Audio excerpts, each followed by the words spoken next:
Good afternoon, good morning. Mark Johnson from Loyalty 360. Hope everyone's happy, safe, and well. I want to welcome you back to another edition of our Leaders in Customer Loyalty series. In this series, we talk to the brand leaders about what they are seeing and hearing on the front lines of customer channel and brand loyalty. Today, we have the pleasure of speaking with Christy Johnson. She's the Vice President of Branding at Certified Angus Beef, a group of family ranchers that offers the world's first premium brand of beef. Christy, thank you very much for taking the time to talk to us today. How are you? I'm great. Great to be with you, Mark. Absolutely. Could you tell us a little bit about yourself, all that you do at Certified Angus Beef, and maybe even a fun fact you have about you, like to jump out of planes, or you're into video games, or you're a marathon runner?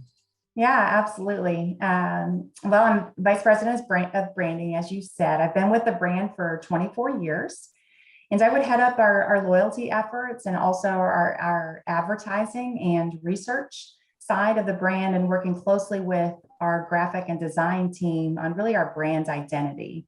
So that would be my role here at Certified Angus Beef. Fun fact about me, I grew up with a dad who rodeoed, and my sister and I barrel raced, and grew up with a love of horses and cattle. And right now, my family raises sheep for kids to show in 4-H, and I'm a very active mom with high schoolers all playing fall and winter sports. So that's good. Well, it's great to hear. And I think that obviously kind of transitions into your passion, I would assume, for the employer you've been for 24 years with your 4-H and your background for sure. Absolutely. Yeah. I worked on a cattle ranch out in South Dakota for 8 months during college, and just have a true passion for the industry and the cattlemen and women that really supply our high quality beef every day. Okay, great. Well, for those who may not know about Certified Angus Beef, can you give us a brief background on the company and kind of what you guys do and how you do it? Yeah.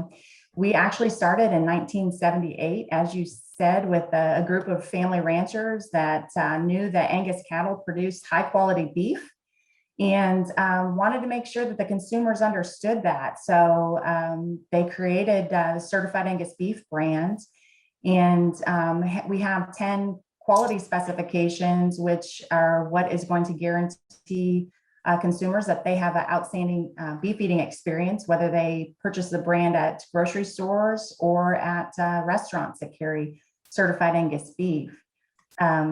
We are a different kind of brand in that we don't own any cattle and we don't own any product. So really what we own is our trademarks, and we license companies or work with companies that are quality minded to offer the brand to their customers. That's awesome. So when you look at that, it's a kind of a very unique process, your standards process. Can you tell me a little bit about that? Because since you don't have standards that you don't run the factories, right? Or you don't work on the procurement process. I mean, you do, but how do you go about setting those standards, and how do you get buy-in with the cattlemen and the ranchers that you work with? Absolutely.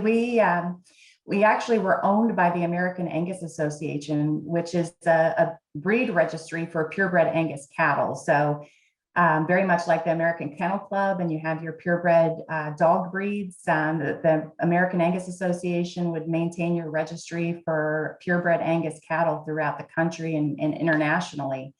Our standards are evaluated by the USDA at licensed packing facilities, right? So we have carcass specifications that were established by a meat scientist at the Ohio State University, and it's what had established our brand, because our specifications kind of guarantee that outstanding eating experience. And so USDA graders at packing facilities evaluate those cattle for meeting those quality specifications. Okay, great. So you offer the stakeholder rewards program for customers, and you launched it in early 2020. Can you tell us a little bit about the program, how it works, and the goals you have for the program? Yeah, from a program perspective, we have a receipt scan technology, and so we offer our members rewards for purchases, right? We offer 10 points for every dollar spent on the Certified Angus Beef brand, whether it be at a licensed retail store or grocery store or a restaurant that carries the brand. We had to, really work at the front end with our retail partners because we don't have standard UPC codes. Our items, whether they be steak or ground beef or roast, are all random weight items. So it's not a barcode that anybody can scan. So we had to work with our retail partners to put our brand acronym, CAB, on the receipts. And then the receipt scan technology looks for that and is able to reward members for those purchases. But we also go beyond that, right, with just interaction with the brand. So we share a lot of recipes, videos, how to grill, how to make the perfect prime rib roast. So members get to interact with our content and earn points that way as well. Okay, interesting. So Cpg Programs, we have a number of CPG entities that are part of the Loyalty 360. They're a challenge, right? Because you have to get buy-in from the consumers. You have to educate them. You're disintermediated to a certain degree, right? The grocers, whether it's a Food Line or a Giant Eagle, you talk about kind of getting that CAB kind of moniker to identify it at the point of sale. That's a challenge you got to work with the NCRs, the IBMs, whoever's that running that platform to get that integrated. What are some of the challenges you have with the CBG programs? Is it getting the audience to engage? Is it that point of sale? I mean, because it's once you get it up and running, you can have great success, but kind of getting it up and running can be a challenge, correct? With receipt scanning and just even being able to identify the product. Absolutely, yeah, it for sure is.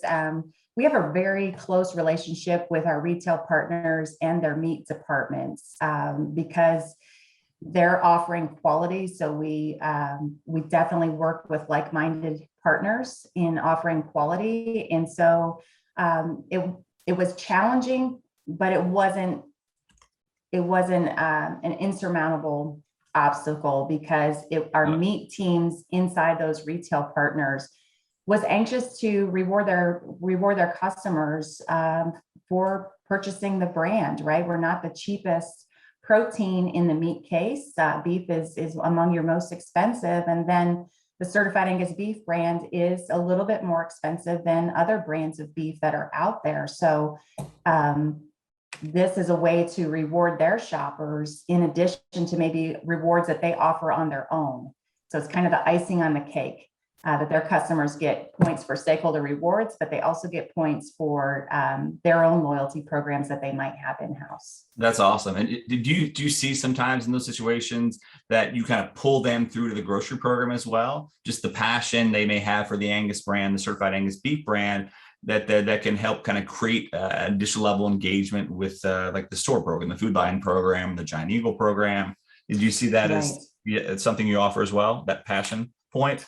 Yeah, I think we do, but I think even more so, it's probably a little bit backwards, right? When we work with like a Food City or a Winn-Dixie, a Meijer, a Giant Eagle, actually they have a much larger loyalty card following than what we have a stakeholder reward. So it's because they've got loyal brand shoppers that's really when they're introduced to stakeholder rewards, it's kind of an easy decision for their shoppers to make.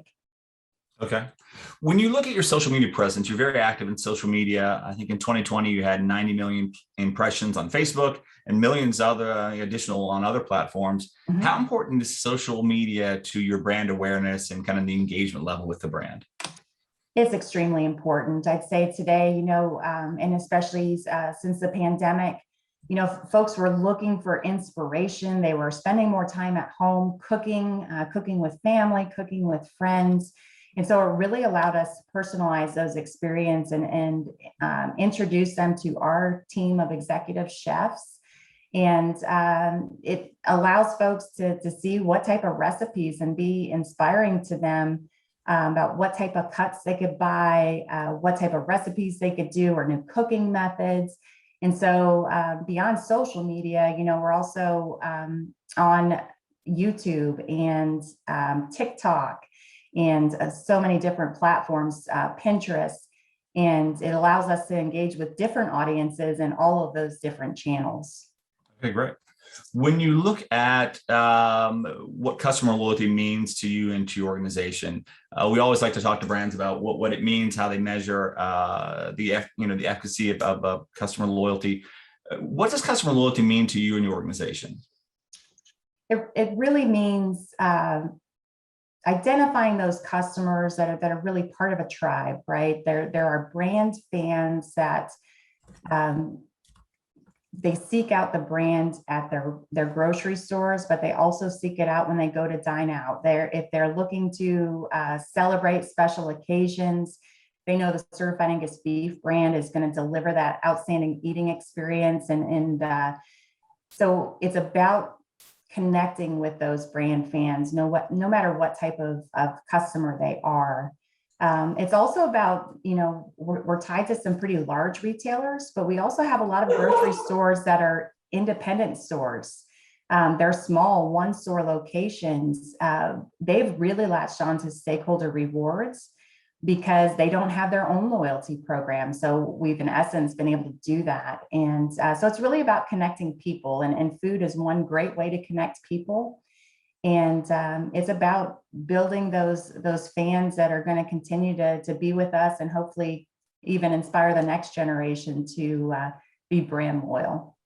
Well, that's awesome. When you look at technology is very important for customer loyalty, personalizations.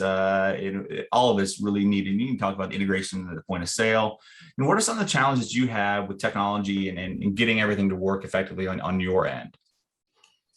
Well, I think the receipt scan was definitely a technology that we needed to master. So I was really happy that we took our time before we launched the program to ensure that our shoppers would not have a negative experience when they went to upload that receipt. I also think it's important to strike a balance, right? I think consumers today are even more so sensitive to intrusion. So really finding that right balance where you're being helpful to them, but not being a nuisance and maybe over communicating to them, but really being there as a source of information and a source of inspiration versus trying to sell them all the time. I think people want to feel engaged and not sold to. Absolutely. When you look at personalization, it's growing of importance. You talked about some of the passion points you have and how you help drive people in your program through kind of the grocery program. So personalization, very important, but being able to do it at scale is very challenging, but it's a huge opportunity. So, how are you looking at personalization, and how is your brand looking to improve its personalization efforts? Well, as the program is still growing, we'll hit 2 years in February, and we've not tiered our program yet. Although we have worked to find those customers that are really the most engaged and are engaged on a regular basis. They earn points through purchase or other activities. So I think our next step will be maybe tiering those customers. So that we can do even more from a surprise and delight perspective and personalize those experiences. The other area that we're looking at is utilizing polls, and maybe finding those folks that prefer grilling over smoking, or the people that enjoy smoking beef over grilling, and really personalizing then the content that we're talking about with them, and the recipes that we share, the videos, cooking classes that they might be able to attend, really just delivering content that's more relevant. Okay. You mentioned partnerships a little bit earlier. Partnerships are very important today for customer loyalty programs, especially with privacy concerns, the demise of cookies going away, and other opportunities for brands to track and look at customer behavior. So partnerships, if you can get them to work well, can be very effective. How has your brand traditionally approached partnerships? Is this something that's going to have a larger focus for Certified Angus Beef going forward? I think it is definitely an opportunity. One, not only to continue our partnerships with our grocery stores and restaurants here worldwide, but also look at like-minded brands and opportunities to work with them as well. So we definitely see it as important, but we also really are working to grow our first-party data, right? So as you talk about our social media channels, We have a newsletter that goes out to tens of thousands of consumers, and really working to deliver content that's personalized to them, but also bring them into our own ecosystem so that we can really build those relationships with them and even grow stakeholder rewards over the next several years. Okay. There's a lot of challenge right now for marketers. You talk about first-party data, zero-party data, getting control of the different data sources. May need CDP or maybe need a digital asset management tool to be able to do that. When you look at data analytics and being able to create actionable insight, how has that changed over the last 18 months? Well, it's changed a lot. You asked about how we measure brand loyalty and things, and we're utilizing research to know where we're at from a current brand loyalty perspective. And we have started to do a brand health index with Net Promoter Score and look at our different audiences, whether it be a general consumer population or those that are receiving our newsletter, and now those that are members of our stakeholder rewards, and just seeing what value and how they hold the brand and how likely they are to promote the brand to their friends and family. So that's been tremendous. The limiting factor with data is just people to manage that. So right now we're a very small team. There's 2 of us that manage our loyalty program.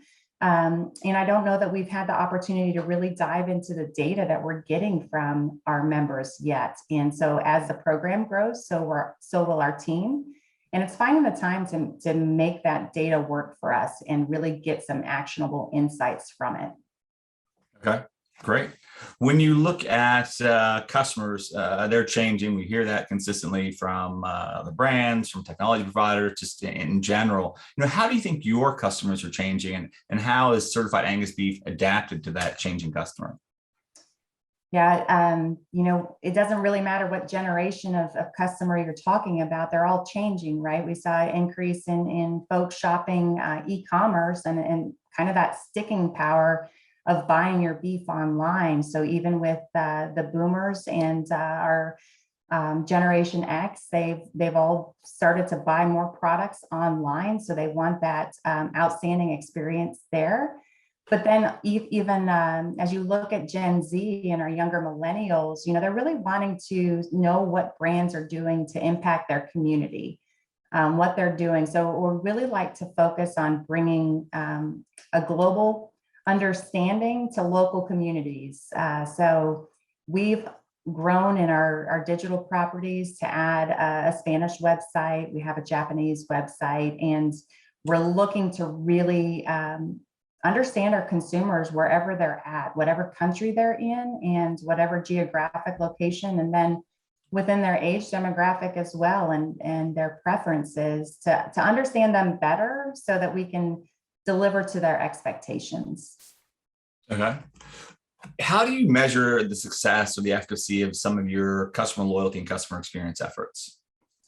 Well, one way we look at is just the purchases and the receipt scan information that we get. We're able to pull out item level data from that and just look at, our members spending more money on the brand over a period of time, right? But we're also looking at regular engagement, because we do have consumers in the middle of Nebraska that may not have a grocery store nearby, but are they seeking the brand out at restaurants? And so we look at that information as well. And those are the members that we want to tap into for insights about what they like about the program and what things that they'd like to see us change. So that's one thing that we'll look for stakeholder rewards to do, is kind of help us establish a panel of consumers and customers that we can engage with and ask them, what do you want to see us do differently? What products would be important to you? What type of things can we do to make this the best brand of beef that you could ever purchase, and then a great program that you're going to share with your friends? Okay, great. What is the next big thing for Certified Angus Beef loyalty program? What's the next big thing that you think can help drive kind of your program to new heights? I think, if we can tier our members and deliver more personalized content through those different tiers, that could be one thing. The other thing is just expanding out to different countries. So we are in a handful of countries now. We launched the program in the United States and Canada. We're now in Ecuador and Palau, as well as Puerto Rico and the US and British Virgin Islands as far as territories. So we have fantastic partners in more than 50 countries. So when we aligned with a loyalty platform and, even attending your conference helped open our eyes up to how brands can offer their programs in different countries to different consumers. And that's important to us as we engage more consumers in Japan, as we engage more consumers in Latin America, how can we make this program work for them as well? Okay, absolutely. What's the difference between you and competitors? How do you see your competitor set? Is it just people who have kind of food products? Is it CPG products? Is it potentially other ways that a customer may feed their family? What is your competitor set, and how do you think your brand and your approach to customer loyalty is different from them? Sure. Well, probably our largest competitors would be those that operate in the protein category. And whether you look at other protein outside of beef or beef that maybe is commodity or other brands of beef, we've got several different levels of competitors. I think it was important for us to determine what really helps customers come to the Certified Angus Beef brand and then stay with the Certified Angus Beef brand, and then apply a multiplier effect to even grow that further so that consumers recognize us as a brand that they can ask for by name, whether they're walking up to their meat counter and talking to their butcher and saying, hey, tell me about the Certified Angus Beef brand, or they're asking at a restaurant, what makes the Certified Angus Beef brand so good? And why would I want to order that steak versus something else that's on your menu? Okay, perfect. Last question we have, what can Loyalty 360 do to help you in your customer loyalty journey? Well, I think continue doing what you have been doing, and some of the virtual webinars that we've attended have been exceptional. The insights and learning from other, whether it be consumer packaged goods, CPGs, and what they're doing. For us, it's comforting to see that you don't have to get it 100% right out of the gate. And loyalty programs can continue to evolve, so that's one thing that I think is most important is learning from Loyalty 360 by hearing what other brands are doing to constantly evolve their program, because at this point, failure is not an option, right? It's really about growing and getting better. So we're looking forward to the in-person conference that's coming up in October. And again, we enjoy tuning in virtually, or even just reading the newsletters, and the different articles that you've provided have helped us immensely in growing our program. Well, that's great. Christy, thank you very much for that feedback, and looking forward to seeing you in October. And appreciate all you do for customer loyalty. And it's great to hear about some things you're doing. The passion you have for your customers and the brands is great to hear. Well, thank you so much, Mark. Appreciate the time today. Absolutely. And thank you everyone for taking the time to listen today, and join us back for another edition of our Leaders in Customer Loyalty series soon. Thank you very much.